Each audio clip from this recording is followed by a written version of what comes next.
Só ouvir o barulhinho lá da gravação, começando. Já está, professor. Já está gravando? Já. Obrigado.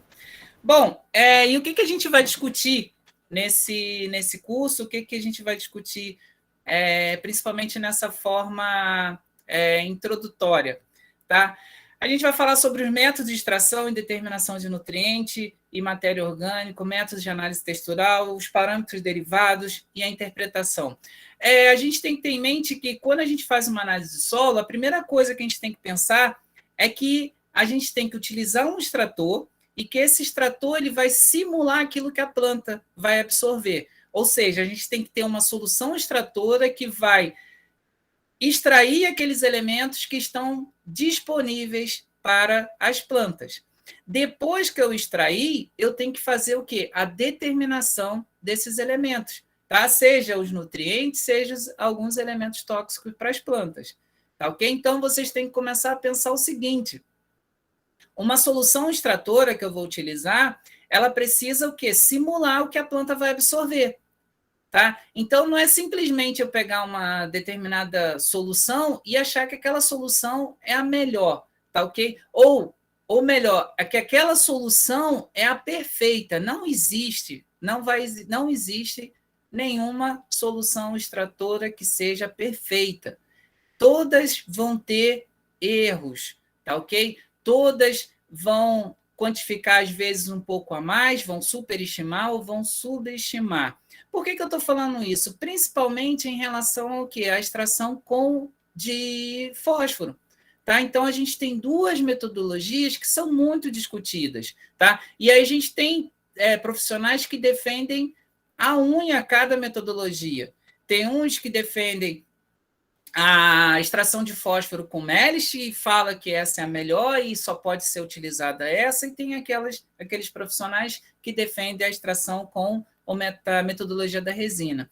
O que eu falo para vocês? Não existe um extrator perfeito, mas existem aqueles extratores que apresentam uma maior correlação com aquilo que a planta consegue absorver, tá ok? E como que foi obtido isso? Através de trabalhos científicos, através de projetos científicos, através de análises científicas, tá? E se foi realizada essa análise científica, esse trabalho científico, foi realizado por alguém em uma determinada região.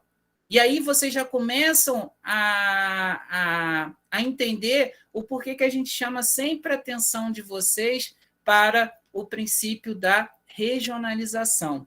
Porque o trabalho científico, aquele extrator, demonstrou uma alta correlação daquele nutriente para as plantas, para aquelas culturas. Isso foi realizado, por exemplo, aqui no estado do Mato Grosso.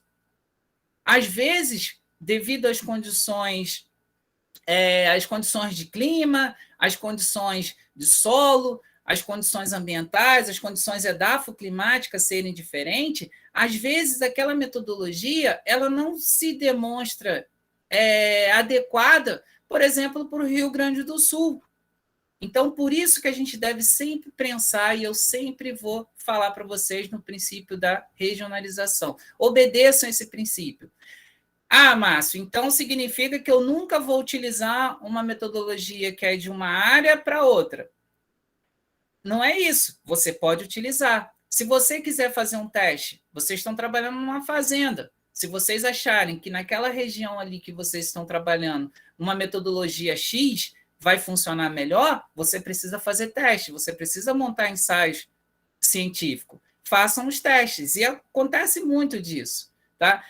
Uma propriedade, né, uma fazenda, ela pode ser considerada um grande experimento científico, uma área experimental. Vocês, dentro de uma fazenda, vocês podem fazer o quê? Vocês podem destinar parte dessa fazenda, é óbvio, vocês não vão destinar 100% da fazenda, vocês vão pegar uma área não tão grande e podem montar uma estação experimental. Aqui no Mato Grosso, a gente tem muitas fazendas que apresentam essa estação experimental. Tá? Por quê? Porque vocês vão começar a trabalhar os resultados em loco. Vocês vão trabalhar aqueles resultados na área de vocês, para aquela realidade. Uma fazenda, por menor que seja a distância, ela vai apresentar uma determinada realidade. E aí vocês podem trabalhar, vocês podem montar esses trabalhos, esses experimentos para aquela determinada fazenda que vocês estão trabalhando. E aí vocês vão gerar resultados que vocês não vão simplesmente adotar esses resultados de fazendas ou de áreas que não são aquelas que vocês estão trabalhando. Vocês vão gerar os próprios resultados, vocês vão fazer a própria recomendação. Tá? Na recomendação, vocês vão ver que existem diferentes metodologias, mas a gente vê o quê? A maior parte dos profissionais que trabalham com recomendação, eles olham lá uma tabela e aquela tabela faz uma correlação com quanto que tem no solo, vai lá e faz a recomendação a partir dessa tabela. Galera, essas tabelas foram geradas tem bastante tempo, não está trabalhando com as mesmas cultivares, a gente tem outras cultivares. Então, principalmente na recomendação, eu sempre aconselho, façam ensaios dentro da propriedade que vocês estão trabalhando. Ah, mas minha propriedade não é tão grande. Por menor que seja a propriedade, vocês conseguem fazer esses ensaios. Tá? Ensaios de adubação, ensaios de calagem, vão fazendo doses crescentes. Façam lá vou trabalhar com uma determinada cobertura de solo, vou trabalhar com outra, façam esses experimentos. Eu sempre falo, o pesquisador ele não precisa ter título. O pesquisador ele não precisa ter título. Ah, mas eu não tenho mestrado, eu não tenho graduação. A única coisa que você precisa para ser pesquisador é ter curiosidade, é você ter boa vontade, persistir naquele trabalho que você está fazendo e ser um bom observador. Então, a partir dessas características, vocês vão conseguir o quê? Ser um pesquisador. Tá? Por quê? Porque vocês vão ficar interpretando cada dia. Vocês vão pegando aqueles resultados que vão sendo gerados e vocês vão começar a discutir. É óbvio que vocês também precisam, para fazer um trabalho de pesquisa, seguir algumas normas, tá? Algumas metodologias. Tá? Mas isso aí é tranquilo, é de boa vocês fazerem. Tá? Não se esqueça, não preciso de título, não preciso de doutorado, não preciso de mestrado, não preciso ter título de engenheiro para poder ser considerado um pesquisador. Beleza? É óbvio, vou fazer uma prova para a Embrapa, que é a parte de pesquisas aqui no Brasil. Aí sim, você vai precisar, porque lá exigem. Tá? Mas para vocês trabalharem na propriedade de vocês, vocês não precisam disso. Tá? A interpretação eu coloquei entre aspas aqui, a gente já chegou a discutir, porque é difícil a gente falar para vocês que a gente vai ensinar vocês a interpretar. Porque a interpretação depende das ferramentas, depende da bagagem que vocês vão ter. Tá ok? Então, dependendo da bagagem de vocês, vocês podem ter uma maior facilidade para fazer uma interpretação. Tá? Eu dou sempre o exemplo da interpretação de texto. O professor de português ele não ensina você a interpretar. Ele ensina o quê? As ferramentas necessárias para você fazer uma interpretação. E aquilo, quanto mais texto vocês forem interpretando, mais apto e melhores vocês vão ficando. Tá? É treino. Se vocês começarem a trabalhar com análise de solo, começar a entender, pegar diferentes análises, começar a estudar, vocês vão ficando cada vez melhores. Beleza? Qualquer dúvida, vocês podem perguntar. Quando a gente fala fertilidade do solo, quando a gente fala em propriedade, seja ela grande, pequena, média, seja empresas, seja agricultura familiar, sempre vem aquela pergunta, quanto de adubo eu devo aplicar porque eu quero produzir mais? Vou aplicar quantos quilos? Né? Algumas situações o pessoal pega com a mão e joga. Quantas mãos de NPK eu vou jogar, quantas mãos de calcário? Vem sempre essa pergunta, quanto de adubo eu devo aplicar? Porque a gente está imaginando uma situação dessa. Produtividade elevada, né? Olha só uma propriedade aqui com algodão, produtividade elevada, isso vai fazer com que eu ganhe bastante dinheiro, que eu consiga abastecer meu jatinho e consiga viajar nas férias. Não é isso? Aí o que a gente faz? Vai lá e liga para o engenheiro agrônomo. O engenheiro agrônomo, quando vê aquela mensagem de vocês, ele já fica feliz. Por quê? Ele vai lá, pega a F250 dele, vai na propriedade para fazer o quê? Para fazer uma vistoria. Ninguém vai dar uma recomendação por telefone. Vocês têm que ir a campo. Ah, professor, mas eu não consigo, não gosto de ficar no sol. Galera, tem que ir. Por quê? Isso vai depender do manejo que está ocorrendo naquela propriedade, vai depender dos fatores de formação do solo, vai depender de cada região. Então, vocês têm que visitar a propriedade, vocês vão ter que ir na fazenda, tá ok? Tem que ir. Depois que vocês foram, mandaram fazer uma análise, vem esse resultado aqui. Eu fiz uma resumida, a gente tem aqui uma tabela, uma análise química, uma tabela com análise química e física, e aí a gente tem diferente profundidade, a gente tem valor de pH, fósforo, potássio, cálcio, magnésio, alumínio, acidez potencial, sódio, carbono, soma de base, o T grande, T minúsculo, saturação por alumínio, né, CTC, V%, micronutriente, granulometria, né, fração areia, silt, argila. Galera, se a gente for olhar isso aqui, aquela produtividade, se a gente tiver todos os fatores que afetam o crescimento e desenvolvimento das plantas controlado, tiver tudo certinho, aquela produtividade vai depender do quê? Vai depender da quantidade de nutrientes que a gente vai recomendar, que, por sua vez, vai depender do quê? Dessa análise química, que, por sua vez, vai depender da interpretação e da recomendação que vocês vão ter. Tá ok? Alguém aí tem alguma experiência com relação à interpretação de análise solo? A gente vai comentar um pouco mais aprofundado nas próximas aulas, tá? Nos próximos encontros. Alguém tem alguma experiência com interpretação de análise solo? A internet caiu?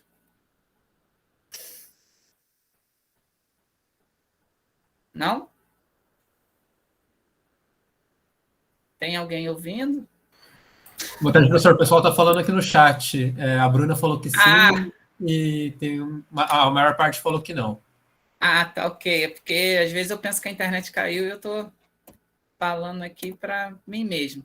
Beleza, galera? Então, assim, vocês vão precisar da quantidade de adubo que vocês vão aplicar, vocês vão precisar do quê? Vão precisar de uma análise química de terra. Só que essa análise química de terra não é simplesmente vocês pegarem uma amostra e mandar para o laboratório e interpretar aquela análise, tá? Antes da análise química, existe o quê? Existem alguns pontos que vale a pena eu relembrar com vocês. Essa análise química, ela vai ser a partir de uma amostra coletada, tá? A partir de uma amostra de solo. Quando eu falo uma amostra, não significa que é apenas uma amostra simples, tá? É uma amostra composta. E aí, vale a pena lembrar daqueles princípios lá da amostragem de solo, todos aqueles cuidados que vocês devem ter na hora de fazer uma amostra de solo, caminhamento zigue-zague, de 10 a 20 amostras simples por hectare para formar uma amostra composta, fugir de condições atípicas daquele solo, separar a área de vocês em glebas homogêneas, tá? Todos aqueles princípios.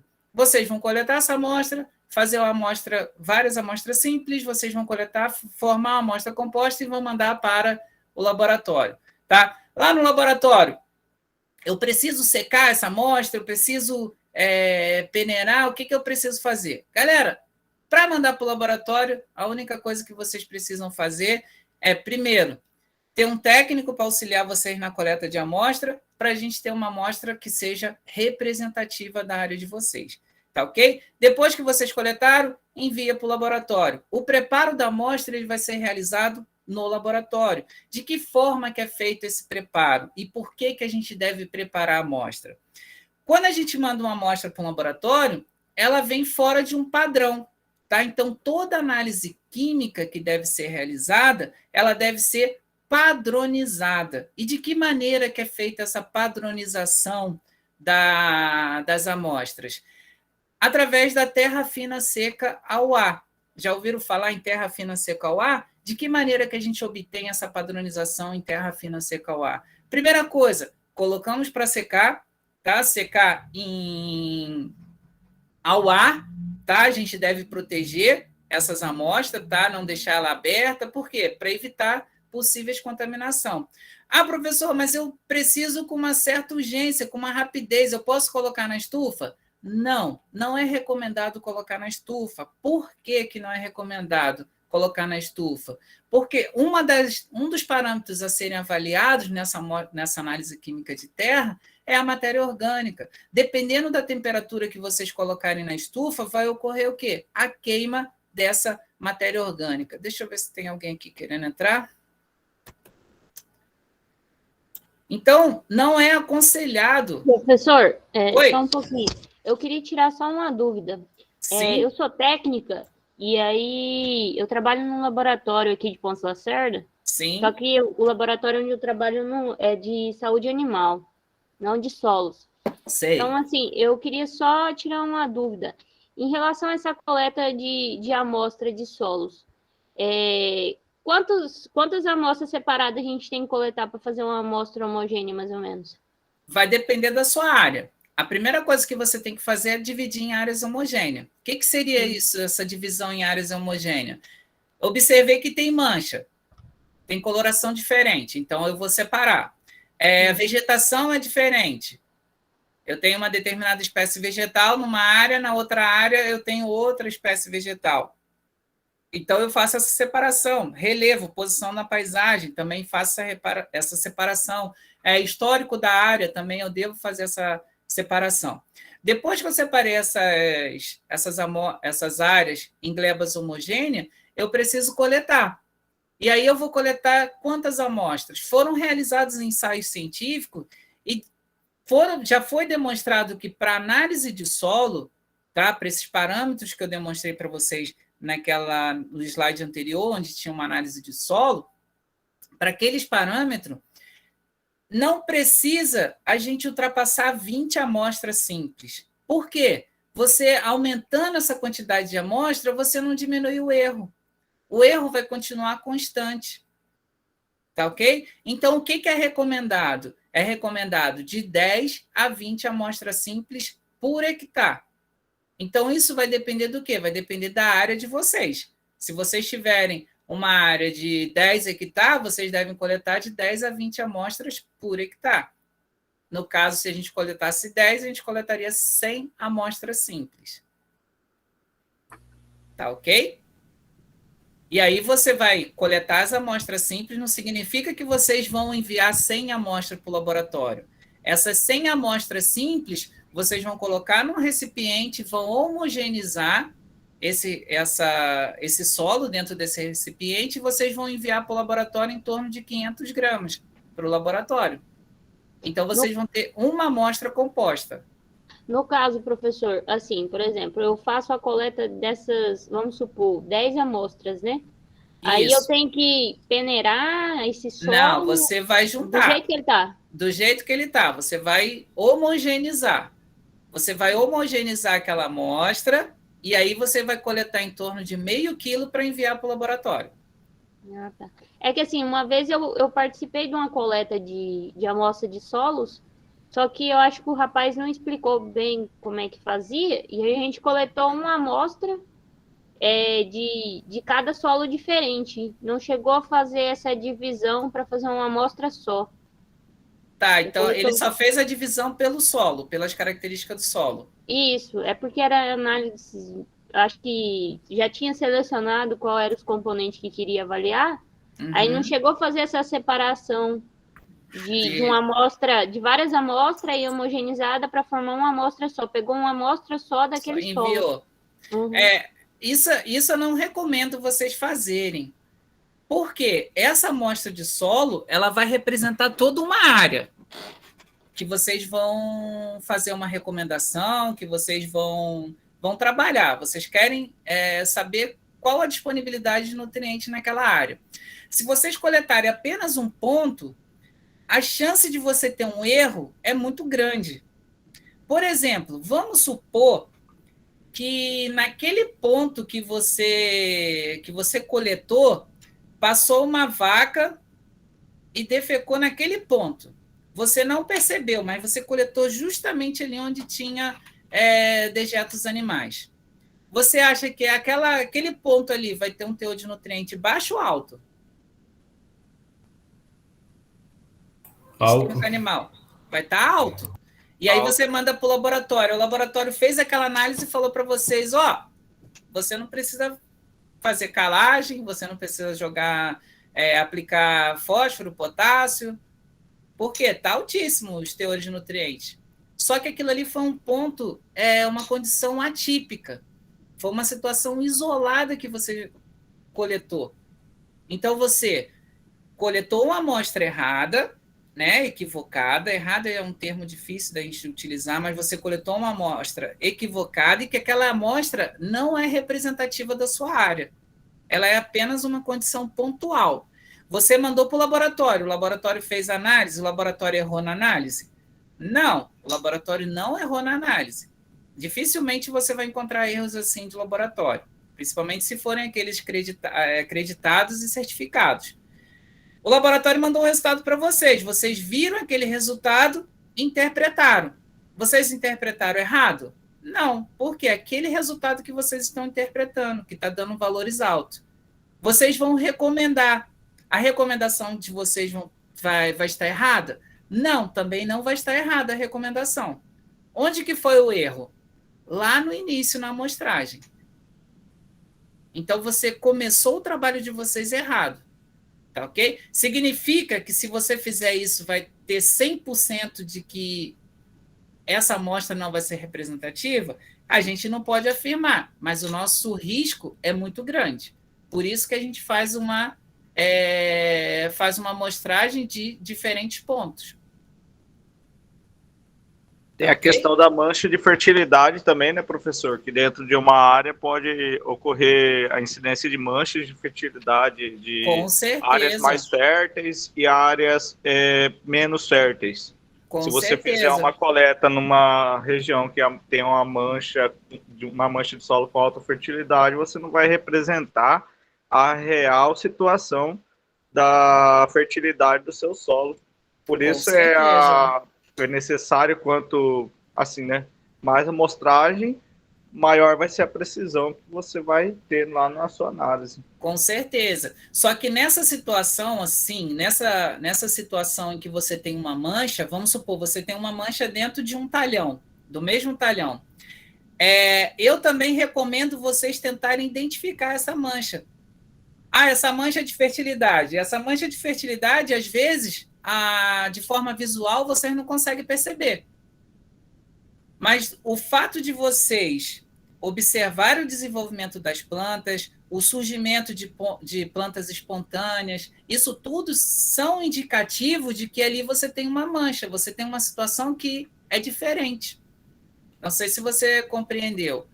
Então, o trabalho de vocês não é simplesmente ir lá coletar, enviar, interpretar e deixar. Não, você tem que manter essa constância na área. Você tem que visitar a área, você tem que acompanhar o desenvolvimento das plantas. Por quê? Porque esse vai ter que ser um trabalho contínuo. Lembra que eu falei para vocês dos trabalhos dentro de uma fazenda? Você monitorar aquela fazenda? Mesma coisa, você fez a recomendação, fez análise de solo, fez a recomendação. Eu aconselho fazer uma análise foliar durante o desenvolvimento da cultura. Por quê? Para vocês fazerem essa análise foliar? É justamente para vocês calibrarem a recomendação de vocês. Vocês, durante o desenvolvimento da planta, você vai coletar lá e vai ver o teor de nitrogênio, o teor de fósforo, o teor de potássio, teor de cálcio, magnésio. Será que está correto? Vocês olham lá e interpretam. Nossa, está dentro da faixa... Está dentro da faixa ideal para o desenvolvimento da cultura. Pô, beleza, o manejo de fertilidade do solo, aqui as correções que a gente implantou, está funcionando de forma correta. A minha interpretação, a minha recomendação surtiu efeito. Aí eu vou lá e confiro a produtividade. A produtividade deu aquela produtividade esperada. Beleza. Vamos continuar mantendo esse manejo. Caso vocês fizerem o manejo, fizeram a recomendação, e aí perceberam que está ali no limite, está no adequado, mas está no limite ali para deficiência. Ou chegou na deficiência, significa que a interpretação que vocês fizeram, a recomendação, apesar de você ter se baseado numa determinada tabela, aquilo ali não está surtindo efeito. Então, vocês têm que elevar essa recomendação. Então, assim, o manejo de fertilidade ele tem que ser uma coisa constante. Não é apenas chegar, mesmo como consultor, vocês devem, depois que fizeram a recomendação, vocês devem ir a campo para ver se aquilo está surtindo efeito. Porque você vai calibrando aquele manejo, você vai calibrando aquela recomendação para aquela determinada situação. Beleza? Então, essas manchas, às vezes, a gente não consegue observar ali, não está de forma visível, tá? Mas a planta, ela vai ser uma indicadora para você. Ela vai dizer, ó, aqui onde eu tô, tá perfeito. Aí a outra planta, ó, onde eu tô aqui tá faltando comida, vocês precisam me dar mais nutrientes. Beleza? Beleza, Márcio. Tranquilo. Posso pedir um favor para vocês? Quando tiver alguém entrando lá e pedindo autorização, vocês me avisam, porque aqui eu só estou vendo minha tela, minha apresentação do slide. Deixa eu só fazer uma soma aí na sua fala em relação da análise de solo. Sim, por favor, Marcos. A Angélica, acho que foi a Angélica, né? Ela falou que trabalhava no laboratório de análise animal. Então, provavelmente, ela trabalha aí na área da pastagem. Alguns erros que se somam de amostragem na área de pastagem, que é bem comum da gente pegar análises aí, resultados que às vezes não errados, equivocados, evitar coletar em área de coxo, como você diz, em área que os animais defecou, mesmo naquele perímetro ali, em torno de 30 centímetros, a gente de raio ali, a gente evita essas áreas de bebedouros, é bem comum em áreas de pastagem, a gente sabe que é totalmente errado também, os produtores queimarem, enleirarem, né, aquele resíduo ali, aquele material, enleirarem, queimarem. As pessoas que não têm tanta experiência aí, eles acabam, sem perceber, nessas áreas que foram enleiradas, esse material, eles acabam coletando. Tá? E a gente sabe que ele tem um residual orgânico ali muito mais alto que nas outras áreas, e isso superestima os valores que a gente encontra aí nos resultados da análise de solo. Na hora de interpretar, a gente olha assim, ai, meu Deus, será que é isso mesmo? Tá? Então, essas questões aí a gente tem que se atentar. Bebedouro, principalmente, área de cupim, formigueiro, bebedouro e área de coxo, que é muito comum animal defecar, animal urinar, então essas áreas a gente tem que sempre evitar aí para a área da pastagem. Vou pedir licença, que eu tenho um compromisso agora, às 2h45, e meu compromisso ele já está chegando ali. Viu? Valeu. Abraço a todos, a gente se encontra até daqui uns dias. Obrigado, Marcos. Valeu, pessoal, abraço. Obrigado, professor, por tirar a dúvida. Tem uma coisa que eu sempre falo para vocês, assim, eu dou um conselho. Quando vocês forem fazer algum tipo de algum trabalho relacionado à recomendação, tentem fazer a coleta.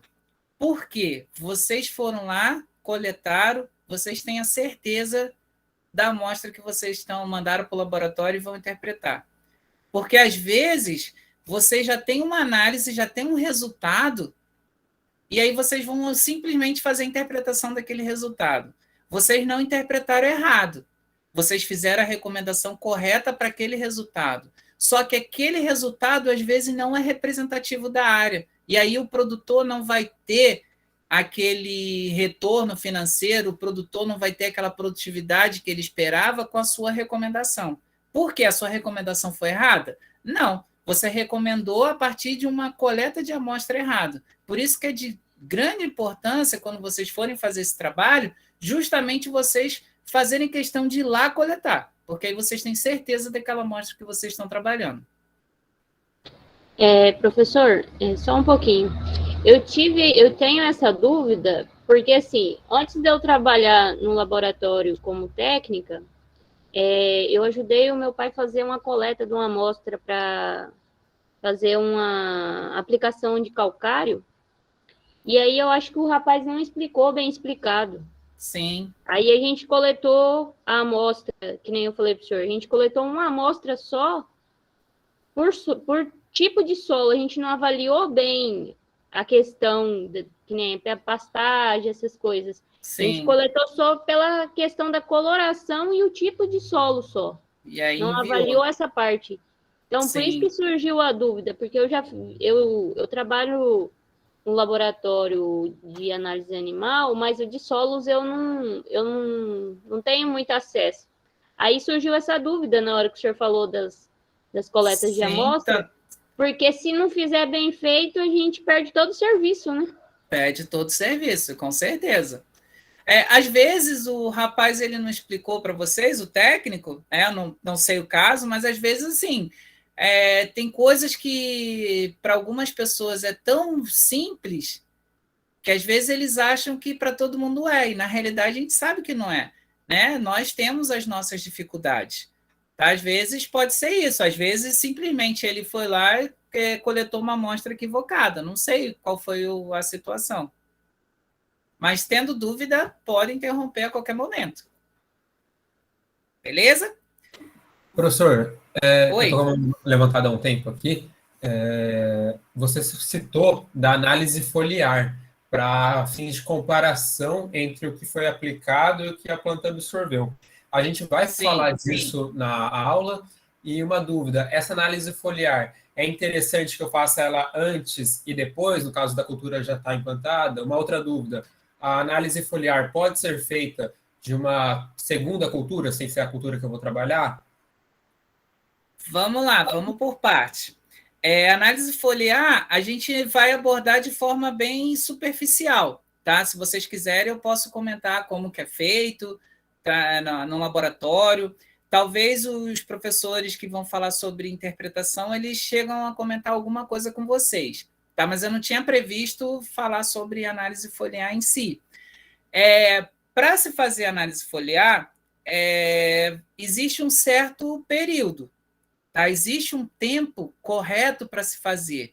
Não é a qualquer momento que você vai chegar lá no campo e coletar a amostra de folha. Tá? Então, imagina vocês, quando a gente vai fazer a colheita, vamos supor, a gente vai colher lá o algodão, vai colher o milho ou vai colher a soja. Né? Quando que a gente faz a coleta? Quando o grão chega a um determinado teor de umidade. Né? Teve o desenvolvimento da planta, ela começa a secar, aquele grão também começa a secar, a gente vai colher, correto? O que a gente faz? Se a gente coletar essas folhas no período em que a planta está translocando os nutrientes das folhas para os grãos, no período que ela está secando, a gente vai fazer uma análise ali e vai dar resultados baixíssimos. Não sei se você está entendendo. Vai dar um resultado baixo.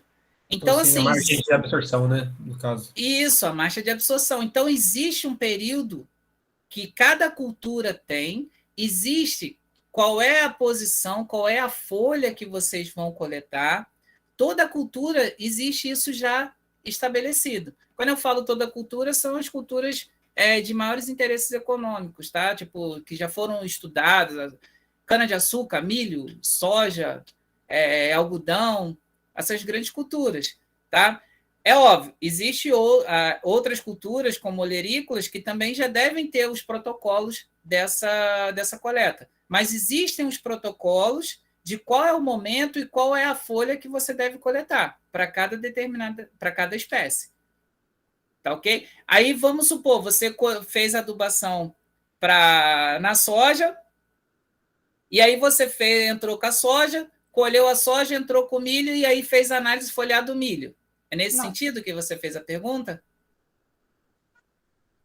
Seria no sentido aí, por exemplo, eu fiz análise de solo, ou na verdade eu não fiz análise de solo.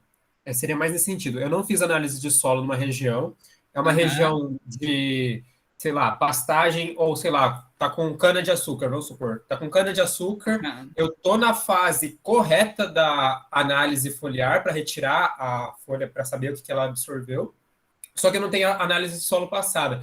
Eu devo fazer, e eu vou preparar essa área que está com cana-de-açúcar após a colheita da cana para, sei lá, plantio de soja. eu devo fazer só análise do solo para plantar soja ou é interessante que eu faça a análise foliar da cana-de-açúcar também? Ó, se você for fazer essa análise foliar na cana-de-açúcar, você está avaliando para a cana-de-açúcar. E aí, se der baixo alguns nutrientes, você tentar fazer essa correção para a cana-de-açúcar.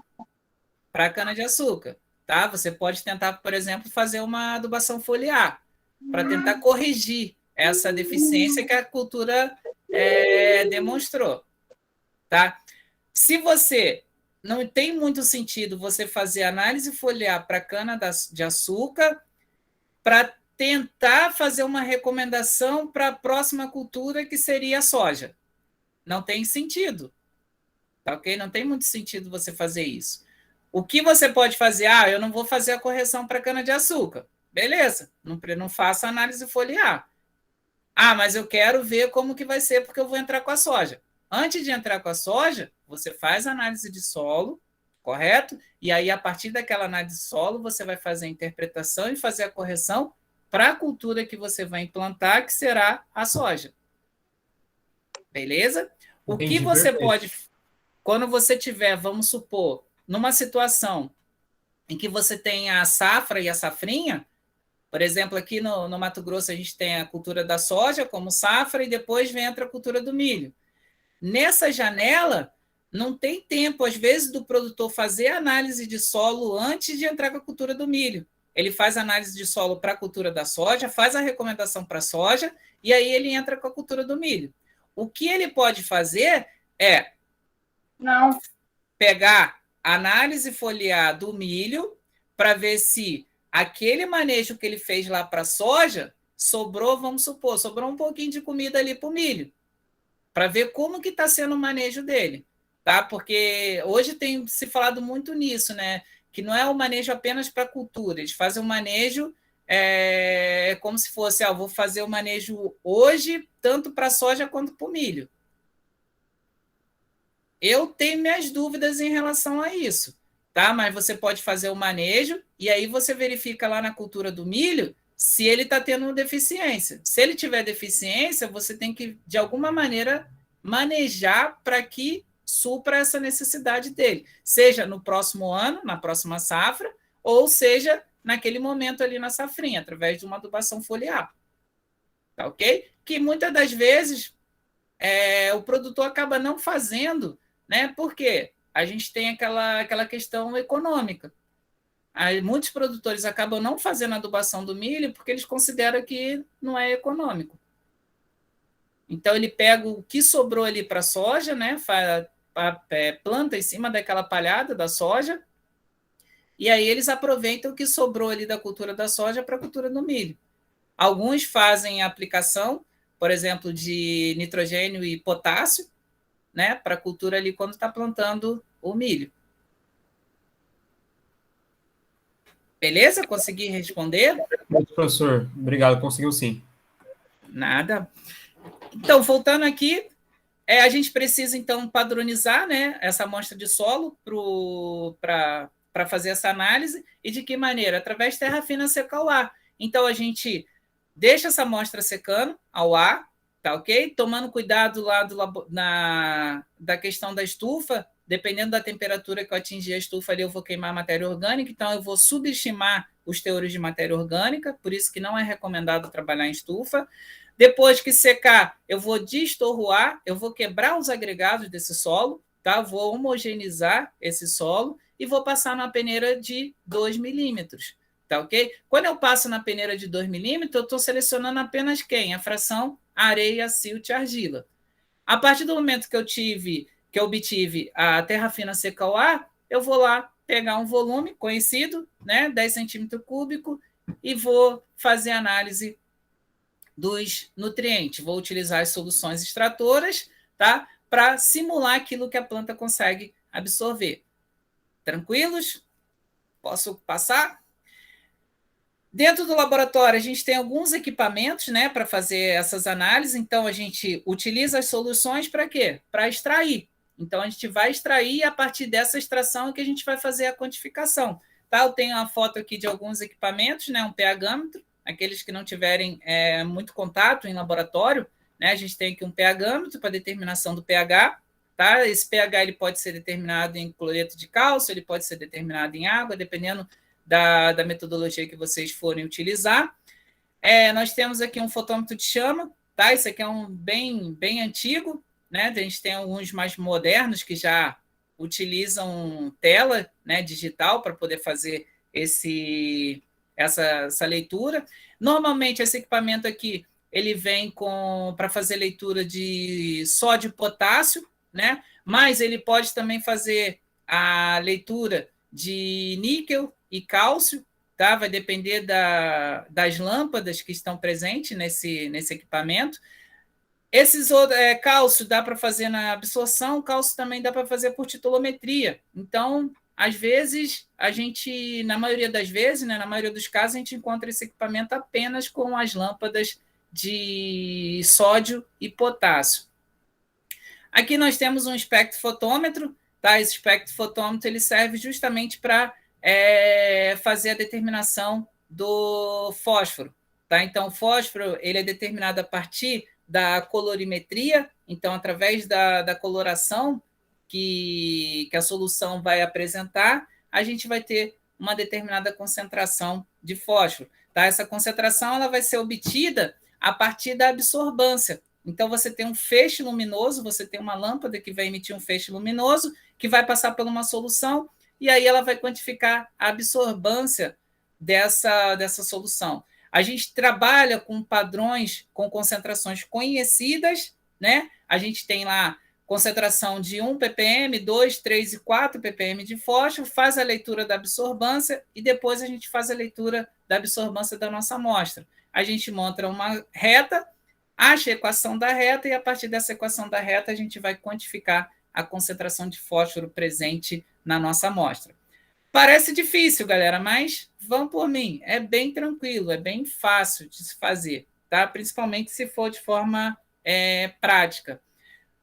Aqueles que estão aqui próximo, né? Estão próximos à Tangará da Serra, se puderem e quiserem, a gente pode dar a oportunidade de vocês conhecerem aqui o Laboratório de Solos, tá? Então, voltando às atividades normais, eu faço até um convite para vocês visitar aqui o Laboratório de Solos. Ou aqueles que estiverem próximo de alguma outra universidade, é interessante vocês irem lá conhecer esses equipamentos. Vale muito a pena. Aqui a gente tem uma placa aquecedora, né, para fazer a determinação da matéria orgânica. Ela é realizada através de um método indireto, né? A gente trabalha com aquecimento dessa matéria orgânica, então a gente quantifica um reagente que vai... Uma solução, depois eu vou falar qual é essa solução, uma solução que vai reagir com a matéria orgânica e aí, de forma indireta, quanto desse reagente que reagiu é que a gente vai fazer a determinação da matéria orgânica. Tá? Esse é um dos métodos mais utilizados. Existem outros métodos, mas acaba sendo mais caro, né? Tem equipamentos que são mais caros para fazer essa determinação da matéria orgânica. Tá? Hoje em dia, pensa-se muito nessa questão ambiental. Então, quando a gente faz uma análise de solo de forma tradicional, o que eu vou mostrar para vocês aqui, a gente trabalha com bastante reagente. E esses reagentes eles acabam sendo descartados, porque você quantificou ali e depois você vai descartar essa amostra. E isso tem tornado uma preocupação muito grande com relação às questões ambientais.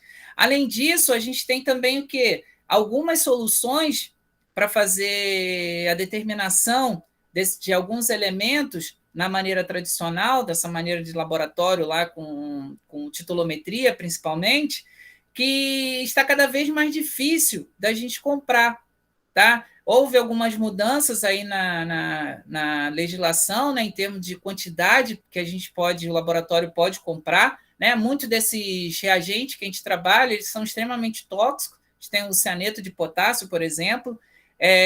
A gente tem alguns reagentes que eles são utilizados aí de forma ilícita, né, na produção de algumas drogas. A gente tem alguns reagentes que podem ser utilizados até na produção de explosivos, então a gente tem um controle muito grande em relação a alguns determinados reagentes. Né? Eles são controlados pelo Exército, controlados pela PUN, são controlados pelo Exército, outros controlados pela Polícia Federal. E aí, nos últimos tempos, a gente tem tido bastante dificuldade de adquirir esses produtos, tá ok? Em função do quê? Em função de justamente evitar a utilização inadequada desses reagentes, desses produtos.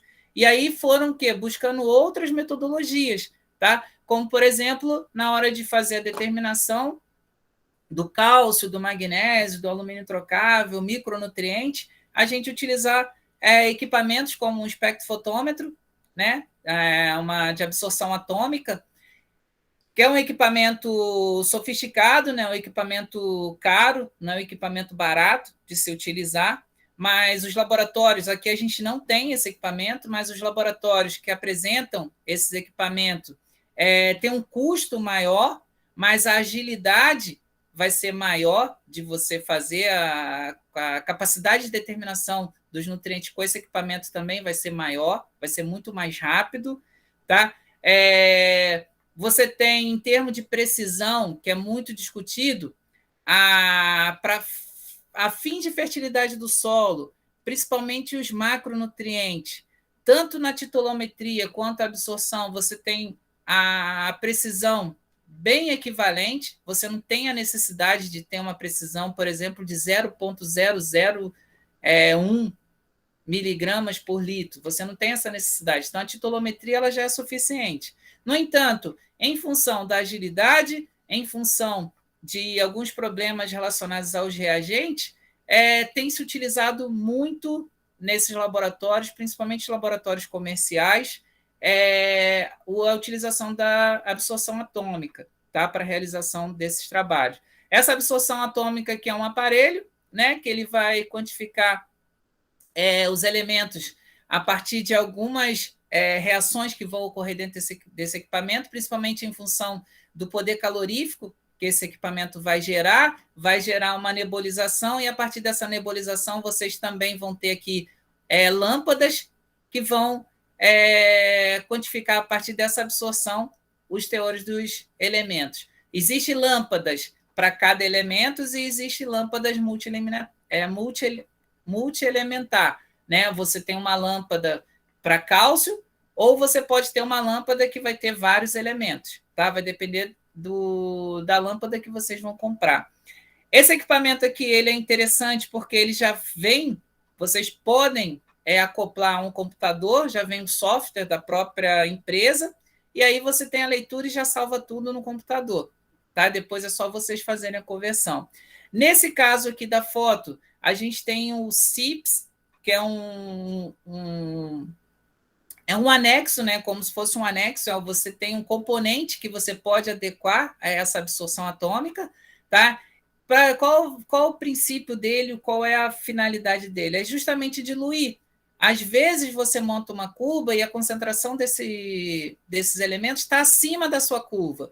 Aí você tem um problema na leitura, você vai ter que parar a sua leitura, fazer a diluição, anotar o fator de diluição e aí depois novamente fazer a leitura aqui no equipamento.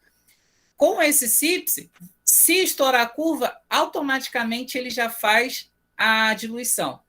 Estourou de novo, ele vai fazendo a diluição. E o melhor de tudo, ele já faz o cálculo já com os fatores de diluição. Então, ele já dá o resultado para vocês ali já com a diluição feita.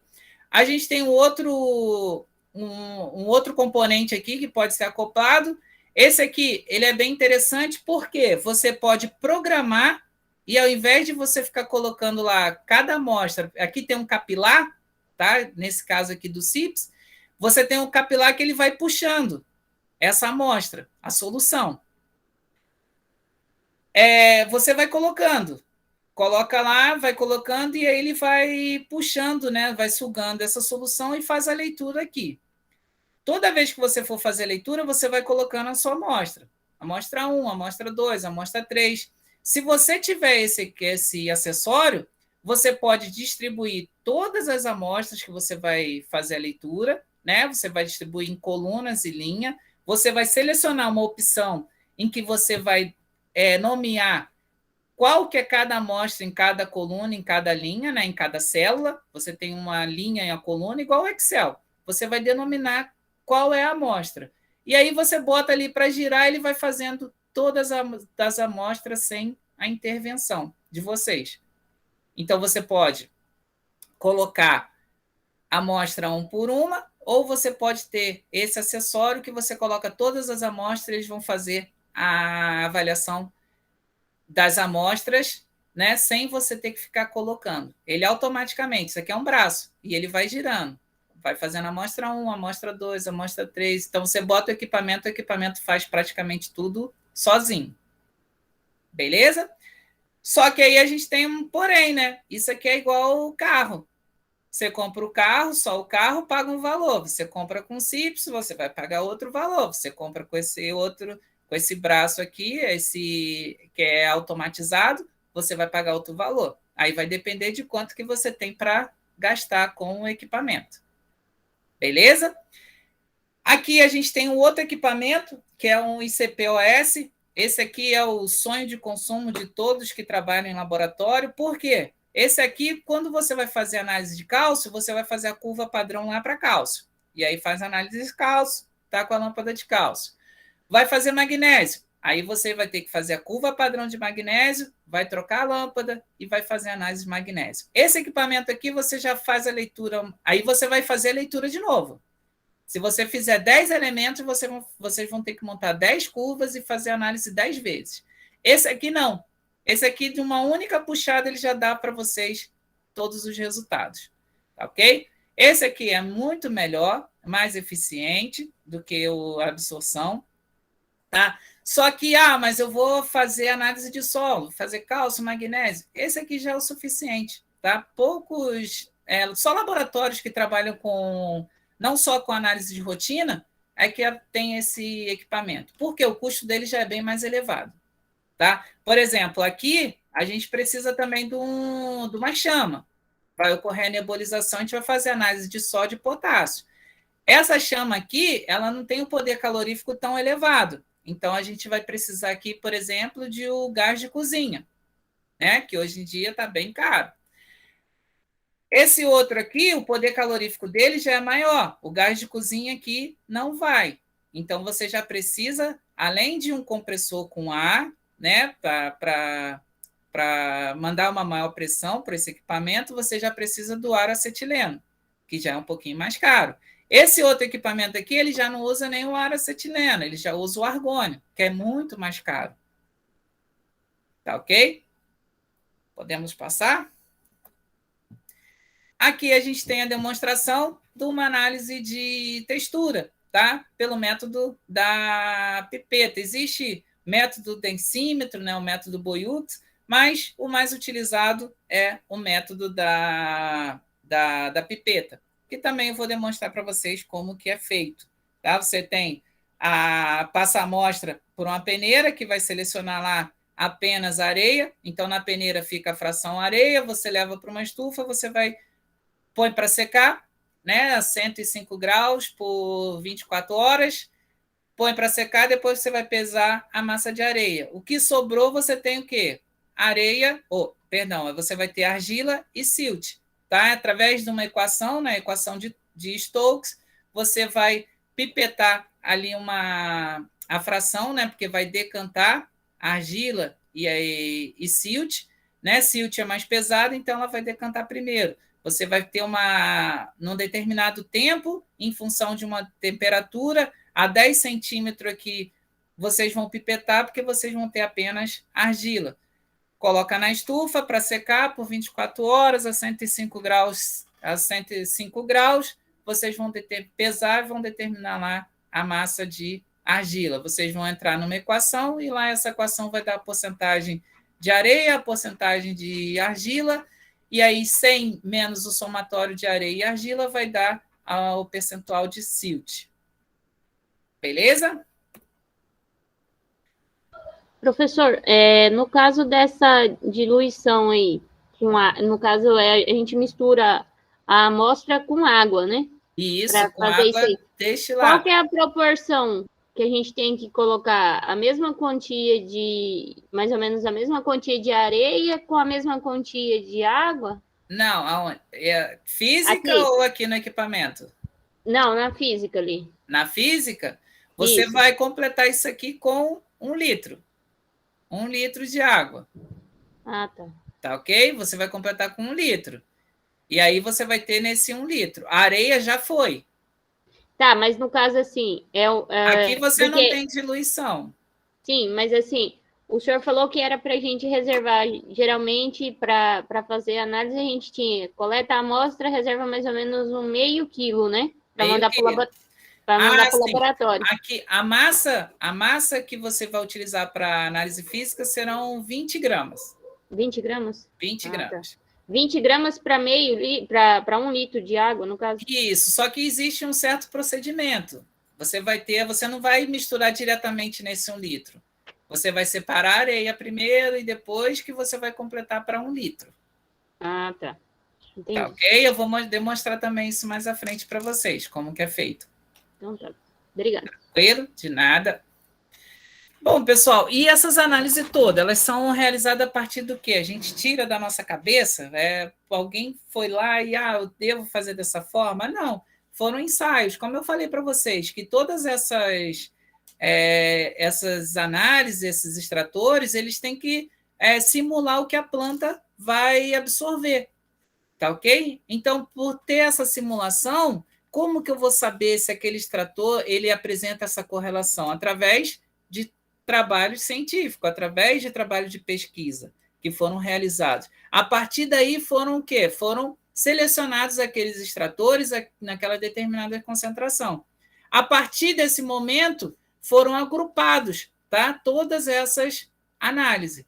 Tá? A gente tem aqui, por exemplo, o Manual de Análise Química de Solo, Plantas e Fertilizantes. Esse aqui acaba sendo mais completo em termos de análise, que é o manual da Embrapa. Tá? Você compra esse manual, a última vez que a gente comprou, ele estava custando R$25, tá? Aqui para a gente o que é mais caro, parece até calcário, né? O produto em si não é caro, o que fica caro é o frete, né? Para vir aqui para o Mato Grosso. Então, o frete acabava sendo mais caro do que o próprio manual. Vocês conseguem, esse aqui eu não sei se a Embrapa disponibilizou para fazer o download, né? De forma gratuita. A gente também tem o método de análise de solo, né? Esse método aqui, ele também da Embrapa, segunda edição. Esse aqui, ele é interessante porque lá você vai encontrar a parte de análise física, tá? Análise textural. Aqui a gente não tem análise textural, tá? No entanto, a gente tem para fazer análise de planta, tá? Então, análise foliar, a gente quer fazer análise foliar, a gente tem a metodologia, né? Aqui dentro desse manual. Se a gente quiser fazer análise fertilizante, análise calcário, a gente também encontra a metodologia. Nesse aqui, você vai encontrar o quê? Análise física, tá? Para saber, para determinar o percentual de areia, silt e argila presente no solo.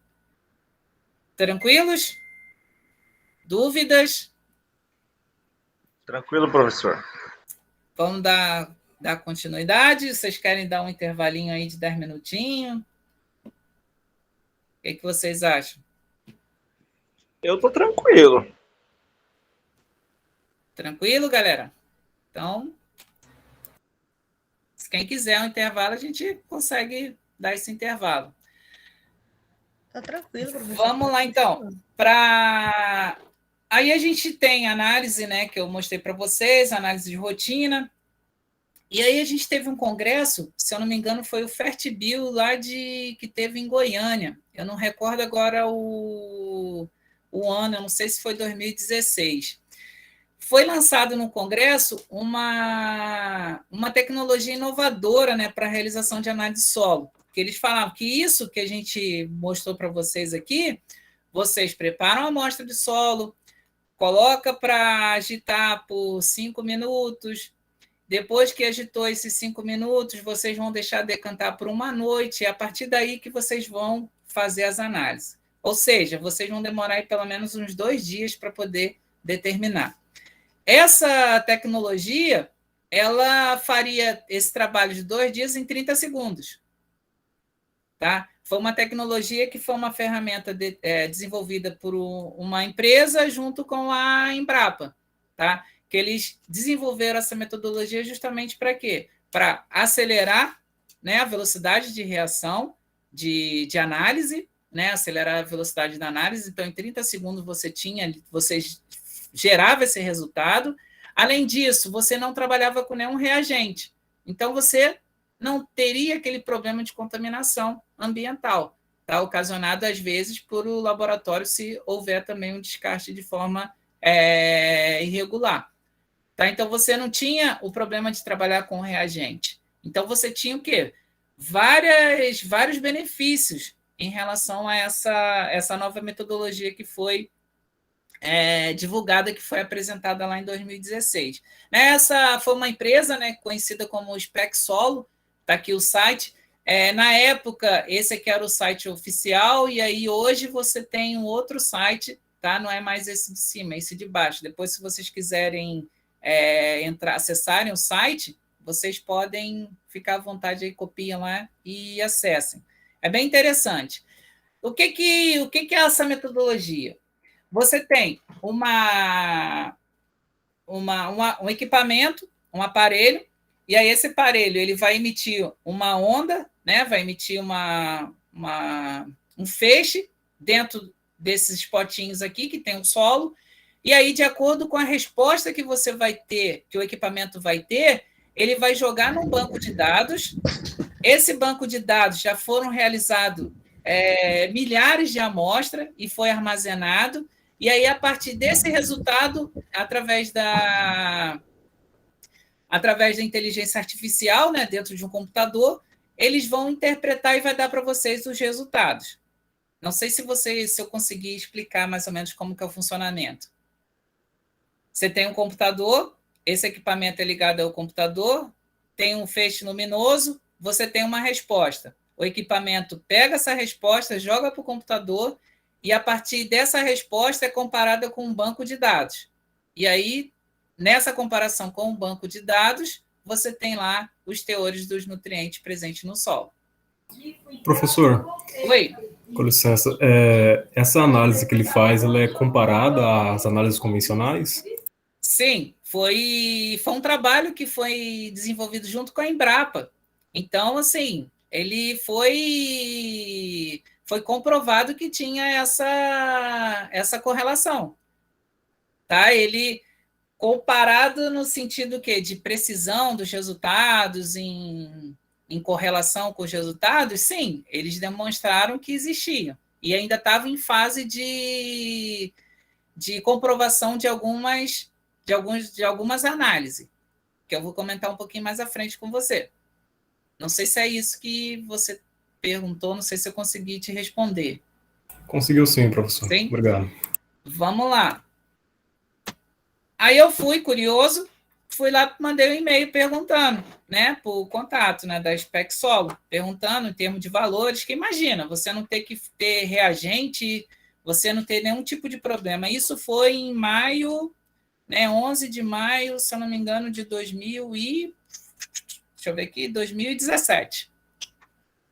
Ou 2017. Aí eu mandei um e-mail para eles, e aí eles responderam. Seja bem-vindo, aquela história toda.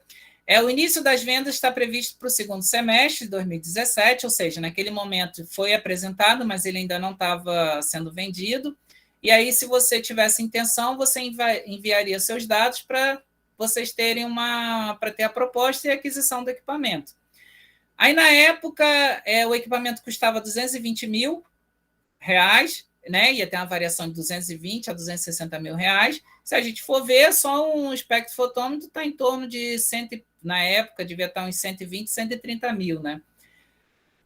Aí só que você adquiriu o equipamento e você tinha que pagar como se fosse um royalty, né? Para poder ter acesso ao banco de dados, ao banco de dados das análises.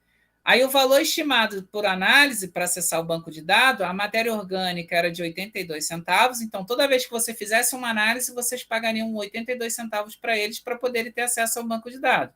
E a análise física, você teria que pagar R$3,40.